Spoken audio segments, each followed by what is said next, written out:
Samantala, pinagmisa kanina si Yumaong Negros Occidental Representative Iggy Arroyo na nakatakdang dumating ang labi ngayong Sabado.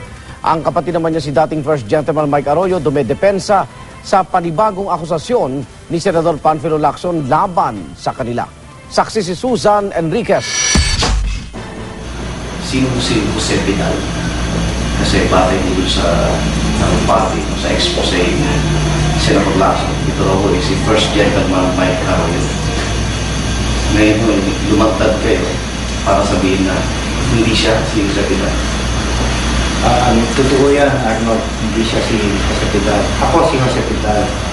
Kung dati si Iggy Arroyo ang tila sumasalo sa mga isyong kinasangkutan ng kanyang kuyang sinoy First Gentleman Mike Arroyo, ngayon, ang dating unang Ginoo naman ang nagtatanggol sa yumaong kapatid. Hindi pa man kasi naiuwi ang labi ng kongresista. Gustong paimbestigahan muli ni Senador Panfilo Lacson ang kontrobersyal na Jose Vidal account. Natuklasan daw kasi ni Lacson na may mga bagong bank account ang magkapatid na Arroyo na may tig 2 bilyong piso. Gusto nga ni Senator Lacson, imbestigahan pa yung Jose Vidal. Hindi pa nga nabuburol si Jose Vidal. Gusto pa niya imbitahin. Kawawa naman si Iggy. Hindi naman siguro yan tama yung ginagawa ni Senator Lacson na pati yung Philippine Customs and Traditions binabiolate niya. Hamon ng dating Ginoo kay Lacson, maglabas ng ebidensya sa mga bago umanong bank account. Walang 2 billion si Iggy, wala rin akong 2 billion. Sana totoo po yan at ganun kami kayaman. Kung talagang meron kaming perang ganun at alam niya ni Lacson, bakit hindi niya ilabas kagad?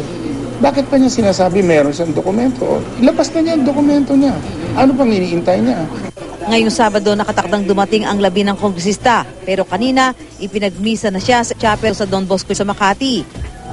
Ipinagpapasalamat naman daw ni Atty. Arroyo ang hindi na pagtutol ng COMELEC sa mosyon ng kanilang kampo na makadalaw ang asawang si dating Pangulong Gloria Arroyo sa burol ng kanyang kapatid.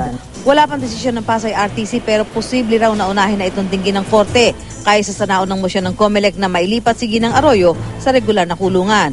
Sa Huwebes ang susunod na pagdinig ng RTC, 2 araw bago ang libing ni Congressman Iggy Arroyo. Ako, Susan Enriquez, ang inyong saksi.